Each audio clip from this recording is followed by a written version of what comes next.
In that doc, I kind of have what I want to bring up, the options that I have to bring up, and then I have the other features listed below it. Okay. I think I'll probably just either erase some or cross them out as we hit them. Yeah, that sounds good. Could you hear my keyboard super loud? Nope. Or my mouse? Nope. You're good. Honestly, I don't mind if people hear that kind of stuff during this. You might want to turn your what is it called? Your pattern to, what's that one called? It's a little circle with the little dimple in it. On the Yeti. The one on the far left? No, it's the one. It's not the concentric. It's not the full circle. It's not the two circles side by side. It's the circle with the little dimple in it. That's what it's on. Okay. I'll move it a little bit closer to my face. It's coming from behind my monitor, so it's hard to Gotcha. Get it in a good spot. How do I sound okay? Oh, yeah, your voice is fine. Okay, cool. All right.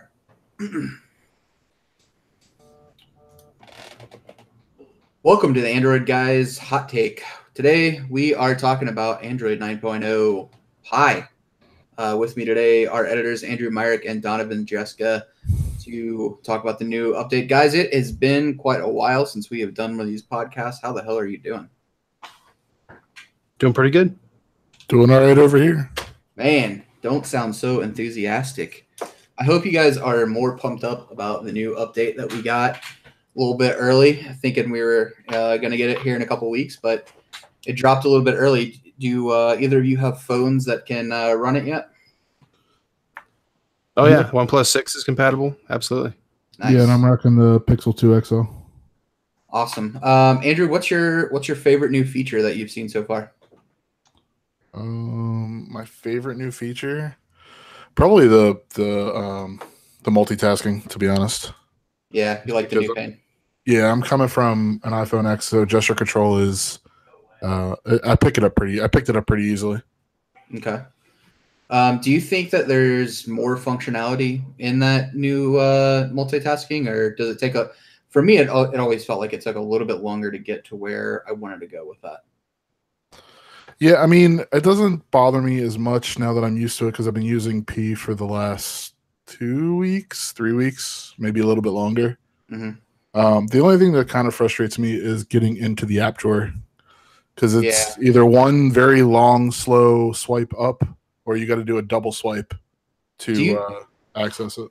Do you think that learning curve is going to frustrate people? Because it's one of the biggest changes that we've seen from Androids in terms of navigation since they went to on-screen buttons only or removed the search button. Yeah, I do see people getting frustrated because people like to be, kind of stuck in their ways and are used to a certain way of things working. Yeah. But as long as Google includes the option for you to choose the old school or the old style navigation bar, I think everything will be fine. And then those who want to tinker around and play with the new gestures, they can. So as you just said, you split the line on operating systems. You use iOS as much as you use Android, and you've got an iPhone 10, which obviously has the gesture controls. Do you think that what Android is doing here is as intuitive as it is to use on the iPhone X? Or is easy to use, easy to pick up? For me, yeah. I think I had like a day where I didn't fully get, like I would press the wrong thing or I would make the wrong movement on the screen. But then after that, I was perfectly fine. Now, if you're coming from like if you're coming from like a Galaxy S7, like if you're going to pick up the Pixel 3 and get it from a Galaxy S7 because it's been 2 years or whatever, then it might take a little bit longer because you're used to an actual home button. I'm not sure how other people are going to feel about that. Donovan, what do you think about the new gesture navigation? I'm really excited about it. I think gesture navigation is kind of the future, especially in a time where screen real estate is at a premium. Mm-hmm. The more screen real estate you have, the better. I think the gesture navigation is kind of a misnomer almost because you still have that button at the bottom. It's just kind of a graphic representation of your gestures. Yeah. I think people are going to struggle picking it up. I mean, my parents still struggle with the on-screen nav buttons because they don't know what the 3 indicators mean. So yeah, I think it'll be interesting. I think the more iterations we see and the more competition between Apple and Google, the better. What has been your new favorite feature that you've seen so far? Yeah, I'm a battery guy. I need to have a long battery because I'm a power user. So I'm pretty excited for the battery improvements with their adaptive battery. I think I saw the 20% increase number thrown around, and if it gets anything close to that, that'll be great.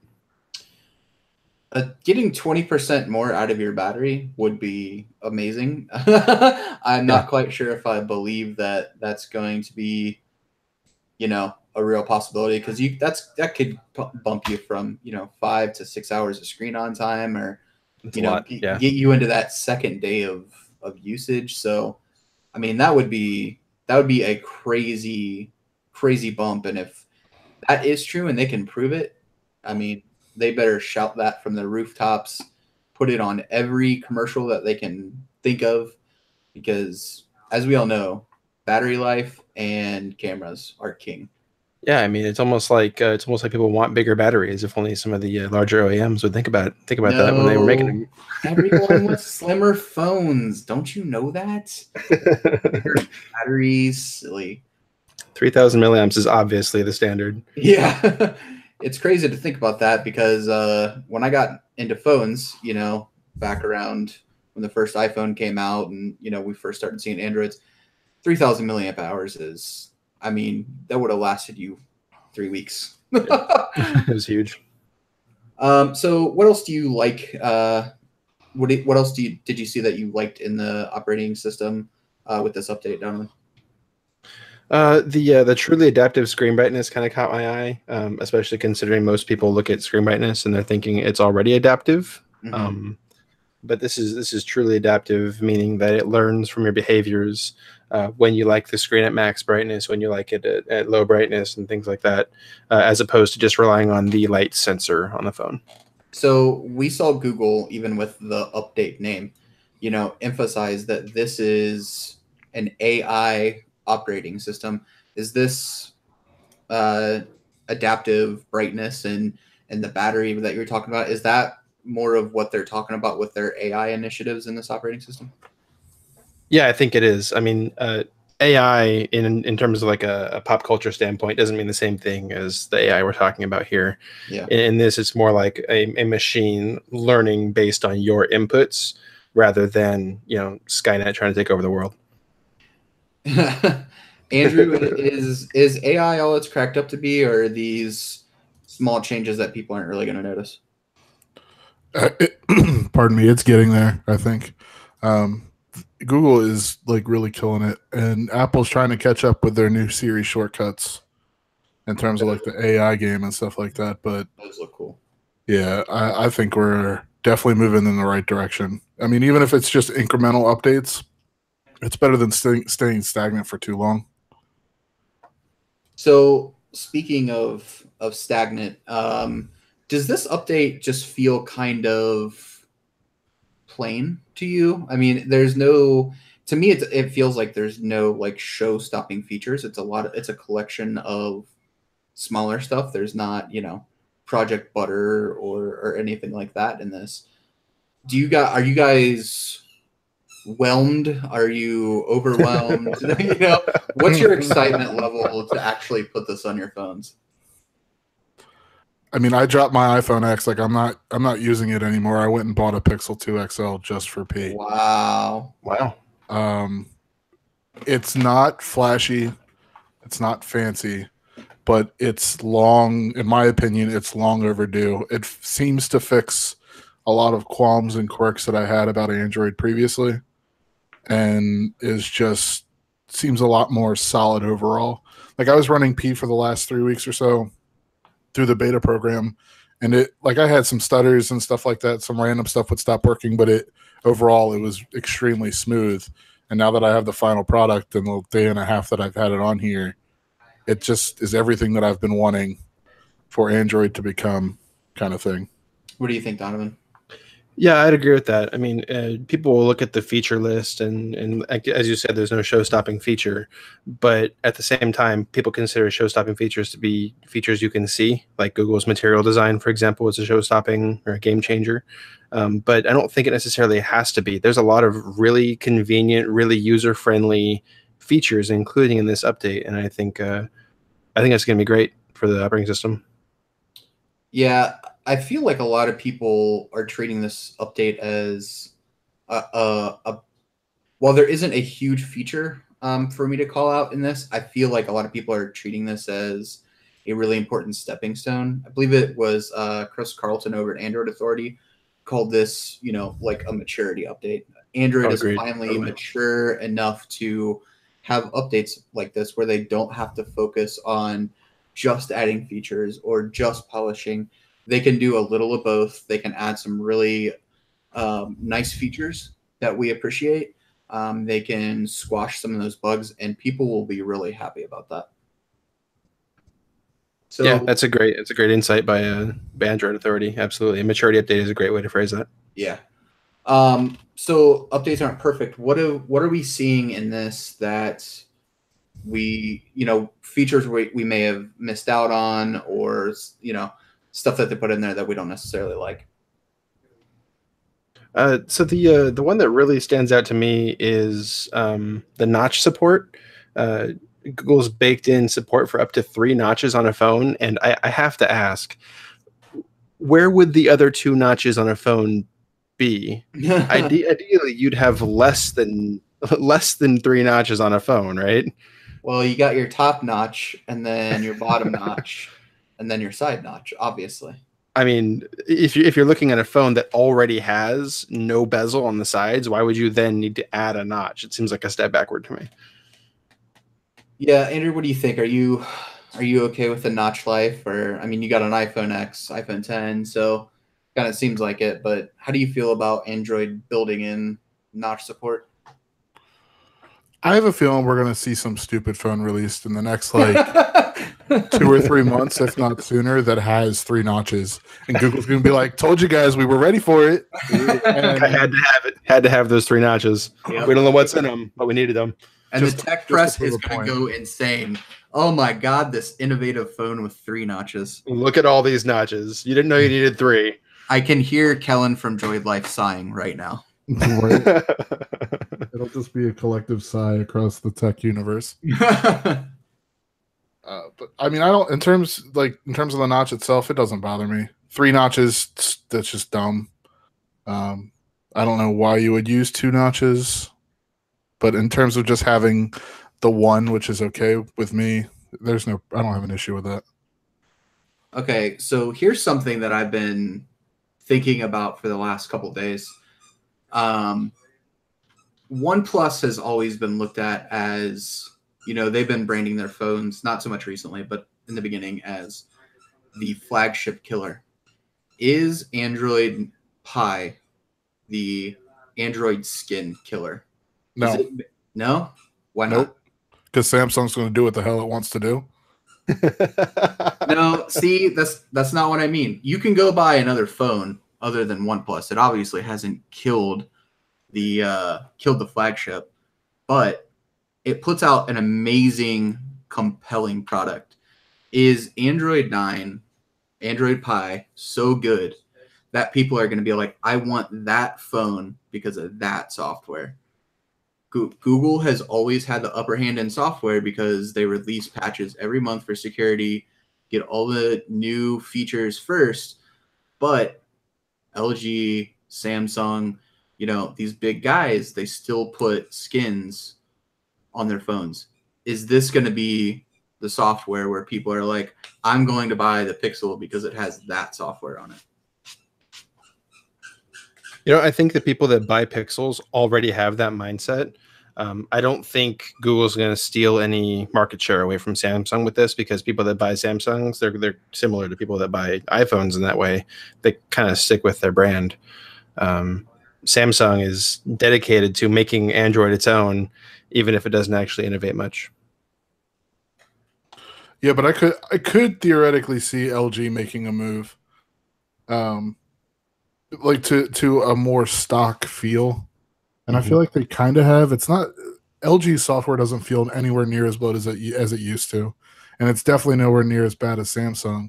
But we see OnePlus, Motorola, Essential all bringing stock, almost stock like experiences. I could see LG doing it. I don't know if that's going to help them sell more phones, but I also agree with Donovan about how Google's not going to take market share away from Samsung. People who want to buy Samsung are going to buy Samsung, and that's just pretty much it. See, I think this is a long-term play because you have a lot of cheaper devices that are running, Android Go, Android One, stock Android now. You got, let's take Nokia, for example. They're throwing out phones that are pretty cheap, running stock Android Essential. I mean, gosh, you could get the Essential phone for $250 during Prime Day. That's unreal. It's also a dead company, but I mean, well, that's a topic for another time. I'll just on that one. But all of these companies are raking in huge market share. I didn't even mention Motorola, who's like the king of budget phones. Everybody there runs stock Android. How long do you think people are just going to keep buying Samsungs when their first device was stock Android and maybe their second device was stock Android? You really think they're going to jump into, a huge heavy skin that's unrecognizable from the first couple phones that they've used? I don't know. I really think that Android Pie is that update that's going to start the stock Android like avalanche. The revolution. Yeah, the revolution, the stock Android revolution. We've been waiting for that since Nexus phones came out, but I don't know. That I feel it coming. Google has gotten really, really aggressive, obviously, with coming out with their own hardware, and I really feel like they're gonna start to push stock Android even more. In addition to coming out with their own hardware, they're also locking down Android more. I mean, it's becoming more and more proprietary and less open. I think the second Google flips that switch and says, hey, you either make our phones using our aesthetic or you don't make our phones, that's when Samsung is going to fall off, because then it doesn't have the advantage of being a Samsung phone. It's just Android. I don't know. I don't ever see that necessarily happening, but I do think that this will hurt anybody who doesn't use stock. In 5 years, it's going to be a completely different conversation because I think most phones are going to run stock Android. And they'll have 20 notches. Yes. In 5 years, we'll be at Project Fuchsia. Yeah, that's true. Yeah. 4 notches on the back and 6 on the front. Yep. Keeping with the software side of things, I think the thing I'm most excited about is actually the fact that Essential released a day one update. I know. With Android Pie. Like, I saw that shortly after the release of Pie for Pixel users. And while I was feverishly tapping my check for update, I saw on Twitter that Essential released the update. I'm like, there's no way. That's pretty damn cool. I know. I thought at first that all of the phones that opted into the beta were going to get it on day one. And I was like feverishly messing with my OnePlus 6, like, oh yes, I want it right now, and then I see that it's only Essential, and I'm like, no, I had one of those phones, I want it back. I should have bought one on Prime Day. Dang it! I just so think close yet so far. I think that blows my mind, and that's my biggest gripe with Android phones in general is that devices don't get day one updates for brand new like software releases. Or even year one updates for that matter. Samsung. Yeah. Right. I mean, yeah, look at all of these phones that are $900, $1,000, and even cheaper, let's finger quotes there, cheaper flagships like the LG G7. I mean, that phone is not going to see an update to Pi until early next year at the earliest, you would think. You're going out spending anywhere between $600 and $1,000 on a phone, and you're not getting the newest software for 6+ months after, and you can go buy a phone for $300 or $400 and it's day one got those updates. That's a game changer. That's a great point, Andrew. Yeah, I think that's my number one gripe with going with one of the top tier OEMs, LG, Samsung, HTC, is that the second they release a phone, specifically a flagship phone, they're basically done with it. They're like, hey, here's our product. Look for the next one next year. Yep.